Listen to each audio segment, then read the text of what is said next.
Christians में मुंजमद आदमी अपने हम उम्र साथियों के मुकाबले में हैरत अंगेज तौर पर जवान रहा। ये एक पुरसुकून अगस्त की सुबह थी जब कोहिस्तान के दूर दराज पहाड़ी इलाके में जहाँ नाकाबिले तसव्वुर चोटियाँ और पुराने ग्लेशियर्स मंदिर को वाज़ा करते हैं, कुछ अजीब व गरीब हुआ। गर्मी की धूप ने अभी अभी बरसों से जमी बर्फ को पिघलाना शुरू किया था, जो कि तकरीबन 30 साल से इंसानी आंखों से छुपा हुआ था। हालात में ग्लेशियर के ठंडे सन्नाटे में लोकल चरवाहों ने कुछ ऐसा देखा जो उन्होंने कभी तसव्वुर भी न किया था।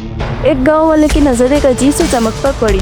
न तो ये कोई पत्थर था और न ही बर्फ का चमकना, बल्कि ये इंसानी जिस्म की बाकियात थी जो बर्फ में महफूज थी। वो नजदीक आए, उन्होंने देखा कि ये सिर्फ एक जिस्म नहीं था, इसके पास एक घोड़े की हड्डियां भी थीं और इधर उधर कपड़े के टुकड़े, पुराना चमड़ा और एक पुराना कौमी शनाख्ती कार्ड भी। 1997 में इस इलाके ने अपनी सबसे सख्त सर्दी देखी है, बल्कि तूफान ने ऊपरी कोहिस्तान की वादियों को सख्ती से जकड़ लिया था, जिससे पूरी बस्तियां काट दी गई थी। सफर बिल्कुल नामुमकिन हो गया था। उस सख्त मौसम में नजीरुद्दीन नाम का एक शख्स घोड़े पर सवार होता है और ऊंचे पहाड़ों की तरफ निकल जाता है, जो कि दवाई वाली जड़ी बूटियों और चरगाहों की तलाश में होता है। वो लोकल्स में अपनी ज़मीन के गहरे इल्म, सख्त जांबाजी और खामोश मिजाजी के लिए मशहूर था। लेकिन जब वो वापस नहीं आया, तलाशी जमातें भेजी गईं, आवाज़ें दी गईं और दुआएं गूंजी।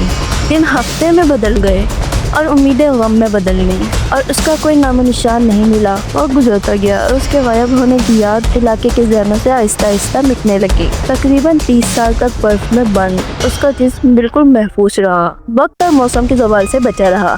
खोज की खबर कोहिस्तान में जंगली आग की तरह फैल गई। लोकल बुजुर्ग और बच्चे और कुछ खानदानी लोगों को बुलाया गया। जब वो साइट पर पहुंचे तो उसके कपड़े और उसका शनाख्ती कार्ड देखकर तस्दीक कर दी। इतने सालों के बावजूद फितरत ने उस चेहरे को मिटाया नहीं था, जैसे वो पहाड़ी की आगोश में सो रहा हो। गाँव वालों ने उसे ग्लेशियर से नीचे उतारा और बनाए हुए लकड़ी के स्ट्रेचर पर रखा।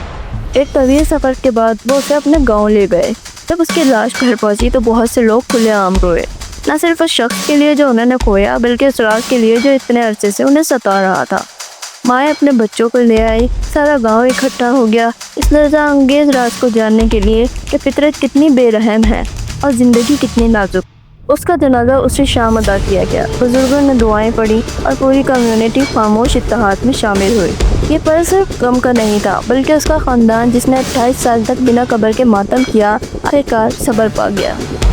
ऐसी ही एक पुरअसरार कहानी जिसमें अंग्रेज़ एक बच्चे का सर चुरा कर ले गए, देखने के लिए इस वीडियो पर क्लिक करें।